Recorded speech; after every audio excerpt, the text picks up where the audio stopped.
ක්‍රීඩාවට ආදරය කරන ඇලුම් කරන ඔයාලා හැමෝටම වාසනාවන්ත ජයග්‍රාහී දවසක් වෙනක ප්‍රාර්ථනා කරනවා. සංචාරක එංගලන්ත කණ්ඩායම සහ ශ්‍රී ලංකා කණ්ඩායම අතර පැවති තරඟ තුනකින් සමන්විත එක්දින තරඟාවලිය නිමාටපත් වුණේ දෙකට එකක් ලෙස සංචාරක එංගලන්ත කණ්ඩායමට එම එක්දින තරඟාවලිය තුල ජයග්‍රහණය අත්කර දෙමින්.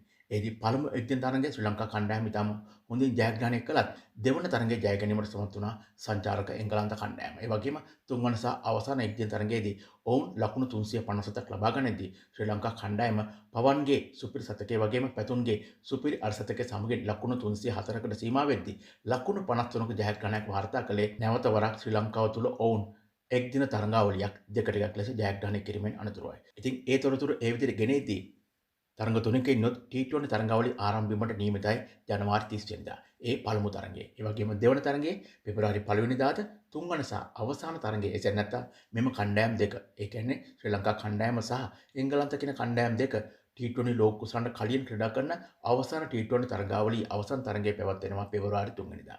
මෙම තරඟ සියල්ලම නුවර පල්ලේකැලේ ක්‍රීඩාංගණයේදී රාත්‍රී තරඟ ලෙස ආරම්භ වීමට නියමිතයි. ඉතින් ඉදිරියේදී මෙම තරඟ නැරඹීමට හැකි ආකාරය අපි ගෙනීමට බලාපොරොත්තු වෙන නිසා අපේ නාලිකාව subscribe කරලා bell icon එක click කරලා අපිත් එක්ක හිටියොත් ඒ සියලු විස්තර දැන ගැනීමට හැකියාව තිබෙනවා. ඉතින් මේ විදිහට මෙම තරඟ තුනකින් T20 තරඟ වලට අදාළව ශ්‍රී ලංකා නිල T20 සංචිතය ශ්‍රී ලංකා ක්‍රිකට් ආයතනය මගින් මේ වන විට මාධ්‍යයට මුදහැර තිබෙනවා. එෙහිදී පසුගිය වතාවේ පැවති T20 තරඟාවලිය වෙනුවෙන් නම් කළ ක්‍රීඩකයන් අතරින් ට්‍රෙවොන් මැතිව්, දුෂාන් හේමන්ත වගේම නුවන් තුෂාරට මෙවර එංගලන්තයට එරෙහිව තිබෙන මෙම සංචාරයේදී තමන්ගේ ස්ථානය අහිමි වී ගොස් තිබෙනවා.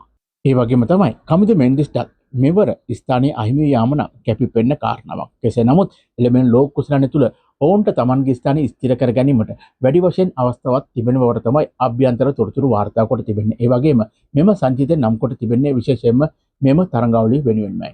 කෙසේ නමුත් අවසාන එක්දින තරඟය තුලදී ශ්‍රී ලංකාව වෙනුවෙන් අති විශිෂ්ට ඉනිමක් ක්‍රීඩා කරමින් සතකයක් ලබාගත් පවන් රත්නායකව නැවතත් මෙම T20 සංචිතයට කැඳවා තිබීම නම් කැපිපෙන්න කාරණාවක්. ඒ වගේම එක්දින තරඟාවලිය අහිමි වූ දුස්මන් චමීරත් මෙම T20 සංචිත සමගින් එක් වෙද්දී ප්‍රමෝද් මර්ෂාන්ද වේගපන්දු යන්නේ විදිහට T20 සංචිතයට එක් වෙද්දී ගිල්සන් මවුසංගට මෙම සංචිතයේ ස්ථානය අහිමි වී ගොස් තිබෙනවා. ඒ වගේම ඒෂාන් මාලිංග සමත්කම් දක්වා තිබෙනවා තමන්ගේ ස්ථානය T20 සංචිතය තුල රඳවා ගන්නට. ඉතින් එහෙනම් දැන් අපි බලමු දසුන්ට නැවතත් නායකත්වය ලබා දෙමින් මේ විදිහට ක්‍රීඩකයන් 16 දෙනෙක් ඇතුළත් කරමින් එංගලන්තයට එරෙහිව නම් කර තිබෙන ශ්‍රී ලංකා T20 සංචිතය කොහොමද සැකසී තියෙන්නේ කියලා.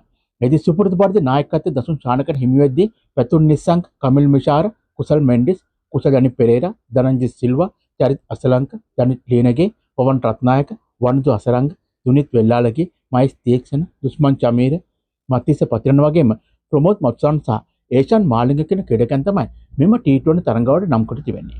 ඉතින් ක්‍රීඩාවට ආදරය කරන ඇලුම් කරන ඔයාලට එතන ඔයාලගේ වටිනා අදහසක් මේ සම්බන්ධයෙන් කමෙන්ට් එකේ ලියන ගමන් අලුත් වෙන වෙනස් වෙන ක්‍රිකට් ලෝකයේ උණුසුම ක්‍රිකට් විස්තර නිරන්තරයෙන් දැනගන්න රැඳෙන්න ශ්‍රී ලංකා ක්‍රිකට් ෆෑන්ස් කියන අපේ නාලිකාව සම්බන්ධ. ඔයාලා හැමෝටම සුබ දවසක්. ජය වේවා.